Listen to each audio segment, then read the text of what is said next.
대표님 네, 안녕하세요. 안녕하세요. 네, 반갑습니다. 이렇게 찾아주셔서 너무 감사합니다. 반가운 건가요? 네, 아, 그렇죠. 네, 차 감사합니다. 마시려고 하다가 저한테 딱 걸렸네요. 그러게 말입니다. 네. 예, 예. 제가 이렇게 모셔오는 재주가 있어서, 네, 예, 이렇게 제가, 소중한 시간 내어주시고 너무 감사드립니다. 제가 대표님 소개해드리는 것보다 대표님 직접 소개하는 게 훨씬 좋을 것 같아서 짧게 소개 한번 부탁드릴까요? 네, 안녕하세요. 대한민국 최고라고 생각하는 진로진학 전문가 지상범 선생입니다. 만나서 네. 반갑습니다. 반갑습니다, 대표님. 네, 대표님 지금 진로 진학이라고 이렇게 소개를 해주셨는데 네네. 지금이 시즌이 좀 어떤가요? 이제 아무래도 이제 아이들이 새 학기 시작하느라고 되게 바쁩니다. 뭐 지금요? 저희들한테는 그냥 비수기입니다. 하지만 또 아, 저희가 또 학교를 찾아서 여러 가지 하는 사업들이 있기 때문에 그냥 그럭저럭 잘 되고 네. 있습니다. 그러면 지금 거의 컨설팅을 하는 게 고등학교 1학년부터 3학년까지 주로 하는지 아니면 실은 초등학교부터 네. 고등학교 재수생까지 하고 있습니다. 저는 고등학생만 네. 이렇게 컨설팅을 하시는 줄 예, 알았어요. 애타임스 때때로 저기 그러시구나. 학부모님들도 네네네. 오셔서 눈물 흘리시는 분들도 많습니다. 네. 그러면 진로 코치를 하다가 가장 뭐 이렇게 성과가 좋았던 친구들 혹시 있었나요? 이제 아무래도 사실은 뭐 공부를 잘하는 게 대학 가는 데는 유리한 거니까. 근데 이제 내신을 극복하고 합격한 사례들이 몇몇 있습니다. 예를 들면 뭐 내신 등급이 뭐 물론 일반고는 아니지만 5.6등급인데 뭐 K대학 국제관계학과를 합격한다든지 뭐 이런 아이들이 좀 스스로 꿈을 가지고 있으면서 스스로 열심히 그 꿈을 찾아가면서 그런 내신을 극복하고 대학을 가는 사례들은 여러 번 경험한 적이 있습니다. 네. 그러면 진로 진학을 하실 때 가장 큰 애로사항, 힘드신 점이 뭘까요? 중학교 교육이 좀 무너져 있습니다. 사실은 우리가 행복이라는 건 아주 중요한 일이죠.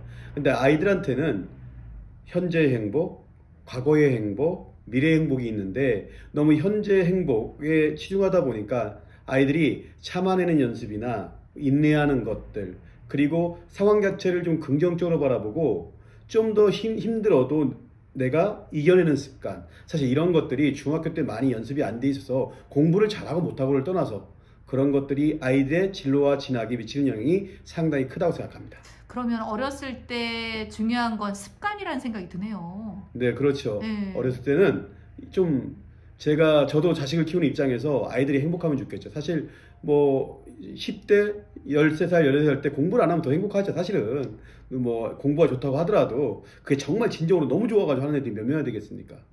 그런데 우리가 해야 되는 거니까 해야 된다. 그리고 그것들은 이겨내야 된다라는 게 중학교 때부터 연습이 되어 있어야 고등학교 올라와서 좀 더 자기가 자기 역량들을 발휘할 수 있다. 이렇게 생각합니다. 그러면 지금 진로 진학을 하시는데 초등학교 아이들이 진로 진학을 했을 때 가장 중요한 게 어떤 포인트고 중학교 학생에게 중요한 건 어떤 포인트고 또 고등학생 아이가 진로 진학을 하는데 가장 중요한 포인트가 각각 다를 것 같아요. 그러면 초등학생은 어떤 부분에 중점을 두는 게 좋을까요? 제가 이제 갑자기 질문을 받아서 좀 네. 그렇긴 한데 네.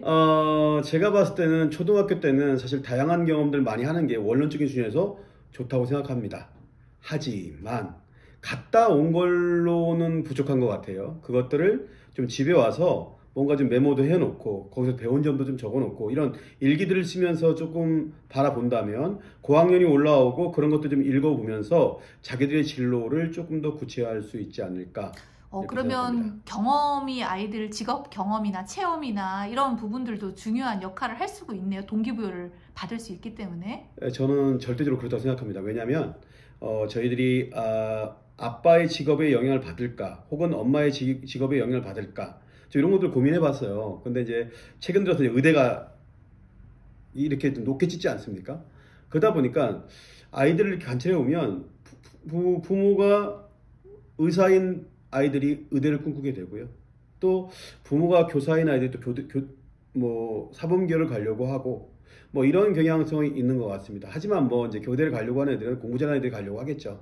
어쨌든 이런 부분을 제외하고는 어쨌든 부모의 영향을 받는다 때문에 우리들도 하지만 이제 그런 것들이 좀 더 많은 경험을 통해서 좀 정확히 이해가 된다면 좀 더 이 아이들이 더 정확히 준비할 수 있지 않을까 이렇게 그러면 생각합니다. 초등학교 때부터 경험도 중요하고 다양한 직업을 이해하고 좀 아이들이 경험을 한다면 훨씬 더 폭넓은 직업을 선택할 수 있네요. 네, 거기에 덧붙여서 좀 문해력, 음. 읽는 능력, 그리고 기록하는 능력 이런 것들을 좀 더 초등학교 때부터 습관을 들인다면 중학교를 가거나 아니면 고등학교를 가서 학생부 종합전형이나 뭐 이런 것들을 제대로 준비할 수 있을 것 같습니다. 또 하나 가장 중요한 건 학생부 종합전형에서 어른들과의 소통을 어떻게 할지가 상당히 중요합니다. 그래서 이 소통적인 능력들도 잘 키워나간다면 내가 좀 활동한 게 있다면 선생님들과 교사들과 어떻게 내가 소통하고 그것들을 내가 나한테 유리한 쪽으로 기록할 수 있을지 이런 데도 아주 도움이 많이 될 것 같습니다. 그러네요, 정말. 듣다 보니까 아이들이 그런 능력들을 향상시켜주는 게 또 부모의 역할도 중요하지 않나 하는 생각이 듭니다. 그렇다면 고등학생 아이들이 이제는 초등학교를 마치고 중학생 아이로 올라간다면 고등학교로 가잖아요. 그 아주 중요한 단계, 그게 중학생이라는 생각이 듭니다. 근데 이때 중학교 아이들이 공부를 어떻게 하는 게 가장 효율적이고 효과적일까요? 사실 이제 우리가 최종 목표는 대학이지 않습니까? 사실은. 근데 중학교 때 공부했던 건 아무런 영향을 미치지가 않아요. 대학 가는데. 그렇다면 저는 그렇게 생각합니다. 예를 들면은 중학교 때 한 학교에서 A를 맞은 애들이 보통 30% 나오거든요. 그러면 걔네들이 고등학교를 갔을 때 똑같이 그냥 그대로 올라가서 고등학교를 갔을 때 심지어는 4등급, 5등급까지 나올 수도 있다는 얘기입니다. 그죠? 그러면 사실 우리가 요 지역이 대전이니까 대전 이후만 해도 충남대는 못 가요. 그렇지 않겠습니까? 그래서 우리는 엄마들이 찾아와서 가장 먼저 얘기하는 게 중학교 때는 공부를 잘하는데 우리 아이가 고등학교 공부를 못해요. 사실 그게 실력이었죠. 그래서 중학교 성적을 그대로 받아들일 게 아니라 내가 우리 아이가 어느 영역들이 어떻게 불편한지 그리고 그런 것들을 어떻게 극복해야 되는지 그래서 학원을 선택할 때도 그런 디스크리션이 가능한 학원들 그리고 공부를 할 때 나의 부족한 부분을 찾아갈 수 있는 방법들 자, 이런 것들을 좀 공부하는 습관들을 들인다면 좀 더 좋지 않을까. 그리고 참아내는 습관, 앉아서 공부하는 습관. 학원을 좀 많이 가는 것보다는 혼자 온전히 앉아서 자기 공부를 하는 습관들. 자, 이런 것들을 쌓아간다면 고등학교에 가서 아주 좋은 어떤 결과를 가져오지 않을까. 이렇게 생각합니다. 네, 자기주도 학습이 아주 중요하네요. 스스로가 모르는 문제를 스스로가 해결할 수 있는 그런 힘을 길러주는 게 또 부모의 역할이고 또 선생님이 자기주도 학습을 할 수 있도록 또 끌어주는 역할도 아주 중요하다는 생각이 듭니다. 그렇다면 이렇게 자기주도 학습이 잘 된 친구들이 공부도 물론 잘하겠죠. 이 아이들이 고등학교로 딱 올라갔는데 막상 성적을 보니까 성적이 또 안 나와서 쉽게 좌절하거나 포기하는 아이들이 사실은 좀 있을 수 있잖아요. 그런 친구들이 고등학교 때 어떤 방법이나 패턴들을 가지고 공부하는 게 좋을까요, 그러면? 우리가 이제 이원화시켜서 이해해야 됩니다. 사실은 중학교의 공부 방법과 고등학교의 공부 방법은 확연히 다릅니다. 예를 들어 중학교에 공부하면 100m가 가능한 거예요. 그래서 우리가 시험 기간에 그냥 그 양이 적기 때문에 그 부분만 해도 성적이 9점이 넘어갈 수 있어요. 하지만 이제 고등학교에 오면 문제의 성격도 달라집니다. 평가의 방식도 달라져요.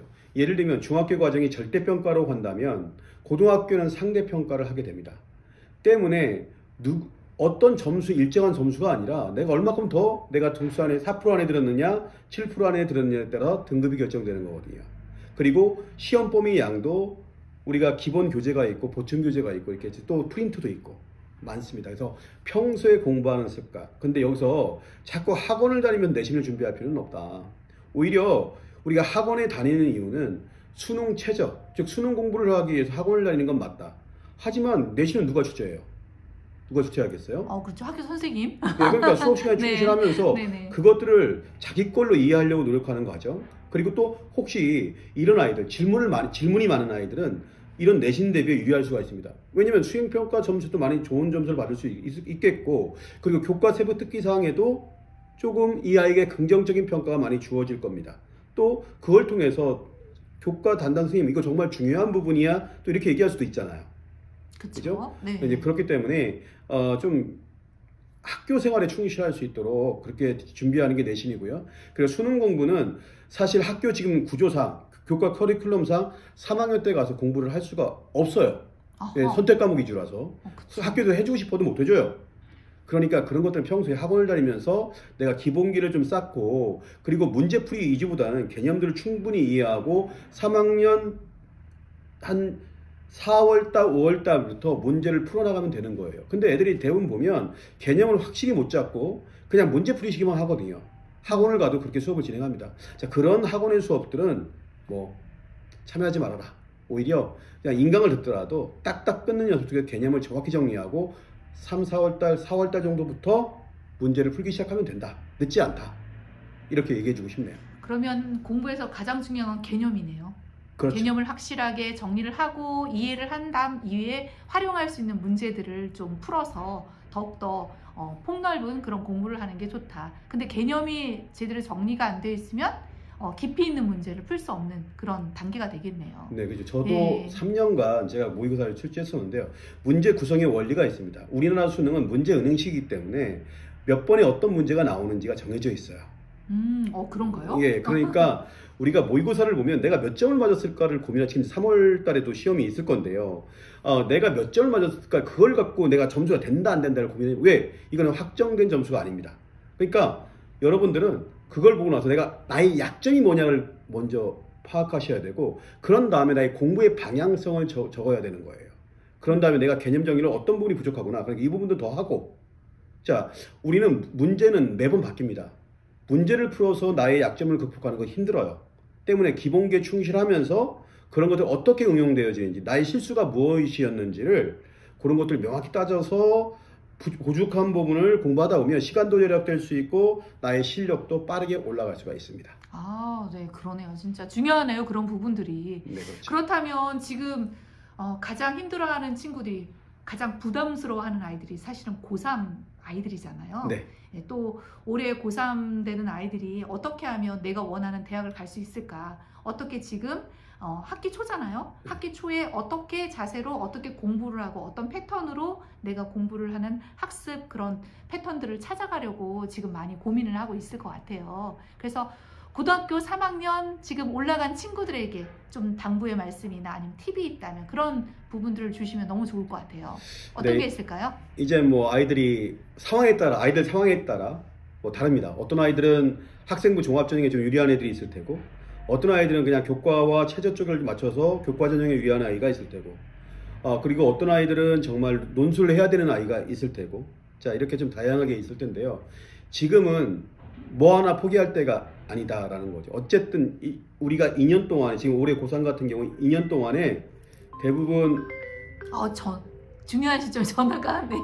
네. 네, 예, 뭐 메시지 남기시죠. 급하시면 메시지. 죄송합니다. 네, 죄송합니다. 네. 이제 까먹었네요. 네. 다시 한번 말씀해 주세요. 네네네. 지금 고등학교 3학년 올라간 아이들, 지금 네. 가장 마음이 심적 부담을 느끼고 있는 아이들에게 어떻게 3학년을 보내면 좋은지 그 팁이나 그런 부분들을 좀 안내를 좀 드립니다. 제가 첫 번째 가장 중요하게 생각하는 게 긍정적 사고입니다.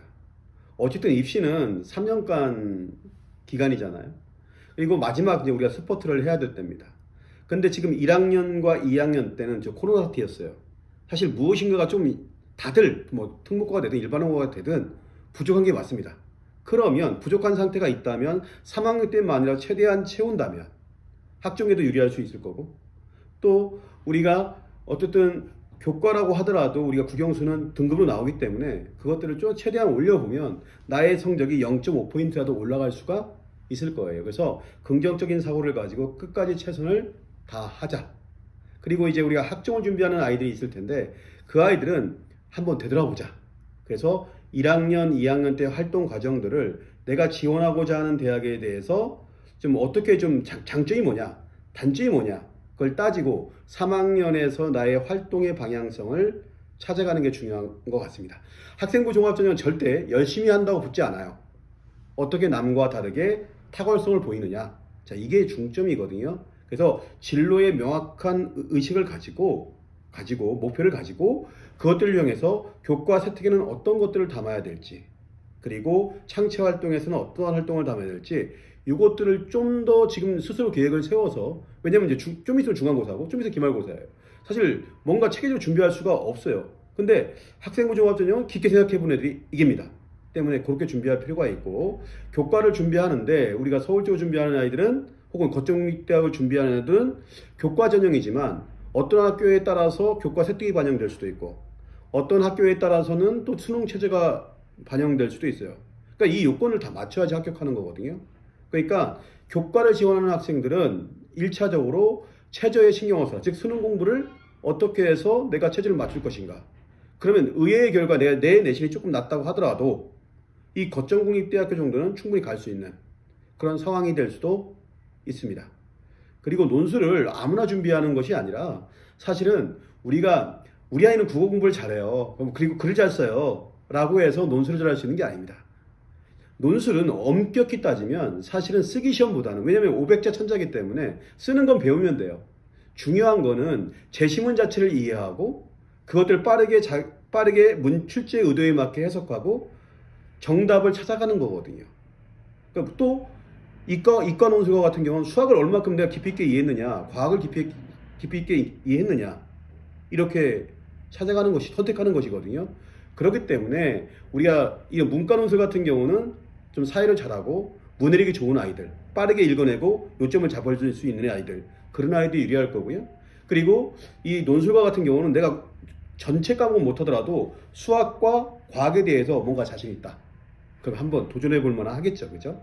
네, 네, 이제 그 그렇죠. 부분도 그렇게 준비하시면 될 것 같습니다. 네, 아유, 우리 아이들에게 많은 팁을 주는데, 그래도 지금 이해력을 향상시키는 방법들이 여러 가지가 있는데, 그래도 많은 책들을 좀 읽어야지 네. 이해력 향상이 되지 않나 하는 생각이 듭니다. 앞에서도 이해력의 중요성을 이야기하셨잖아요. 그렇다면 좀 이해력을 향상시킬 수 있는 방법은 없을까요? 글쎄요, 사실 되게 어려운 문제이긴 합니다. 사실 이것들은 좀 어릴 때부터 좀 쌓여진 실력이라고 볼 수 있거든요. 어떤 책을 읽거나. 하지만 이제 지금이라도 우리가 시간이 없는 거니까 3학년들 같은 경우는 이제 우리가 기출 문제를 통해서 우리가 그런 것들을 빠르게 읽고 밑줄을 쳐가면서 요약해보고 이런 연습이 좀 필요할 것 같고, 그리고 좀 사설이나 이런 우리 아이들이 좀 비문학 파트에 되게 어려워하거든요. 사실 그 비문학 파트가 그냥 막연하게 출제되는 게 아니에요. 그거는 뭐냐면 우리가 과학 지문이거나 혹은 사회 지문이거나 그거는 고1 사회에 기반을 두고 있습니다. 고1 과학에 기반을 두고 있어요.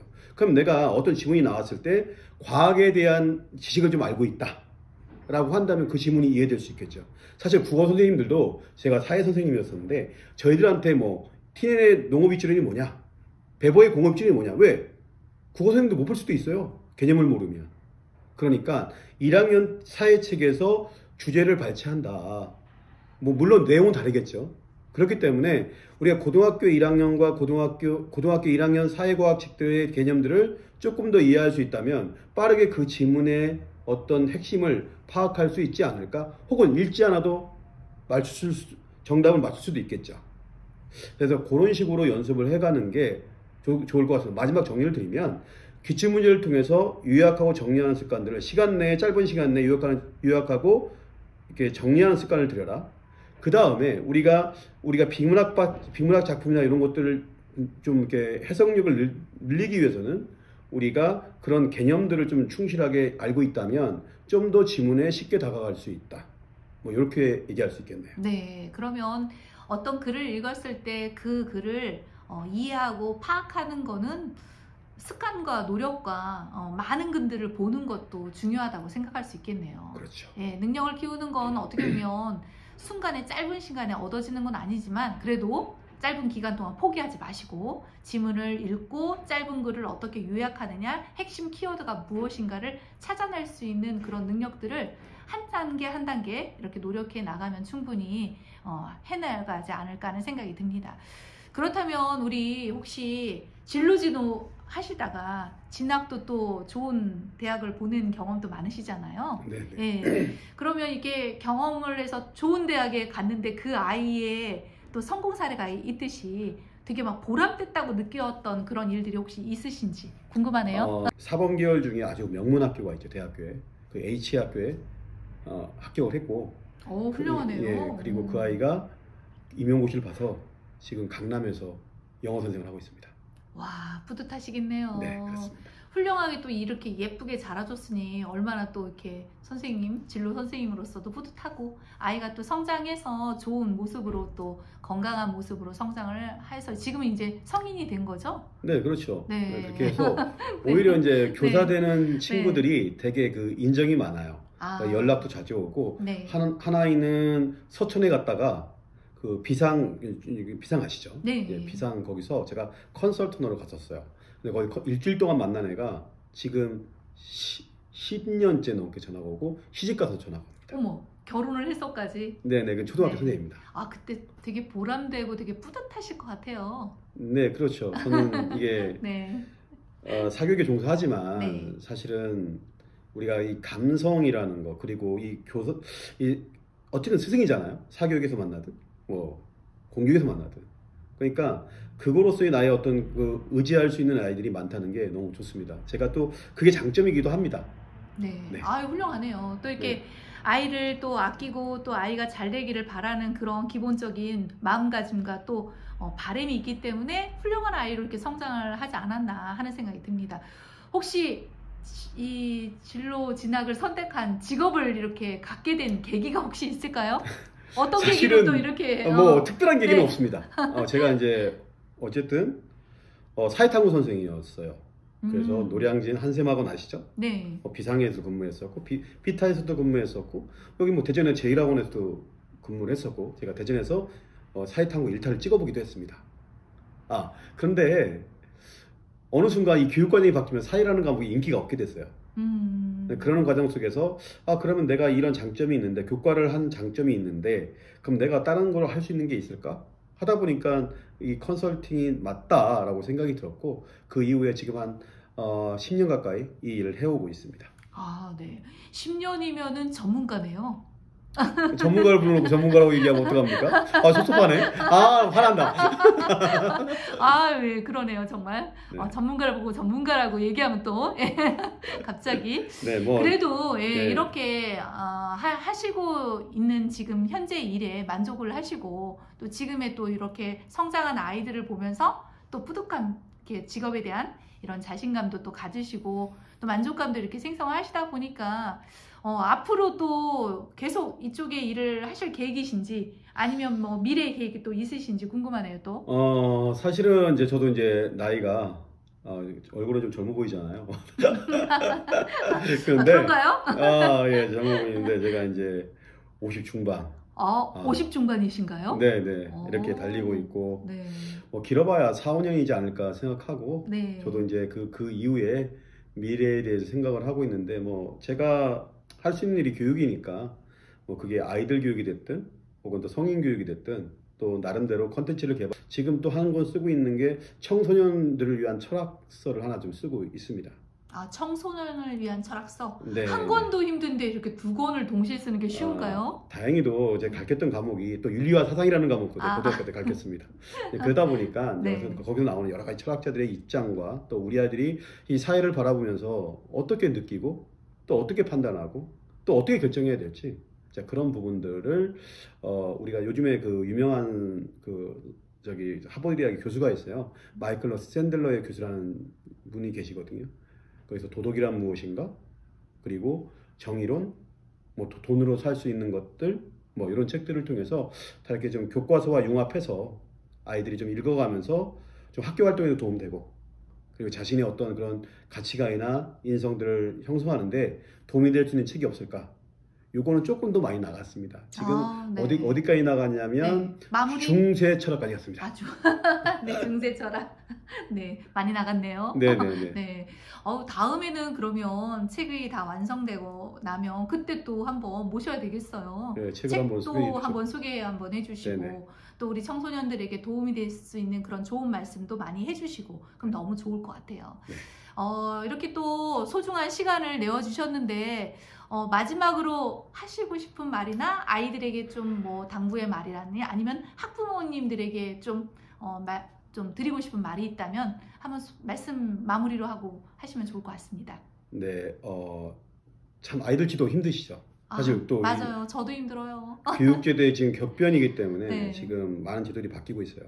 그런데 이 컨설팅이라는 것을 받으실 때 좀 제대로 가서 제대로 받아라. 괜히 돈만 쓰고 사실 저 같은 업종에 근무하는 사람 이런 얘기를 하면 안 되지만 사실 자격이 없는 사람들이 컨설팅을 하는 경우가 상당히 많습니다. 그래서 오히려 돈만 쓰고 사실 아이들의 인생은 중요하잖아요. 돈을 버리는 건 괜찮아요. 아이들의 인생을 버리는 건 좋지 않습니다. 그래서 잘 판단하시고 꼼꼼히 따져보시고 그런 다음에 선생님을 찾으시면 좋을 것 같아요. 이게 제가 네. 오래 느꼈던 네. 정말 자격 없는 사람들이 진짜 애들 망쳐놓는 걸 많이 봤거든요.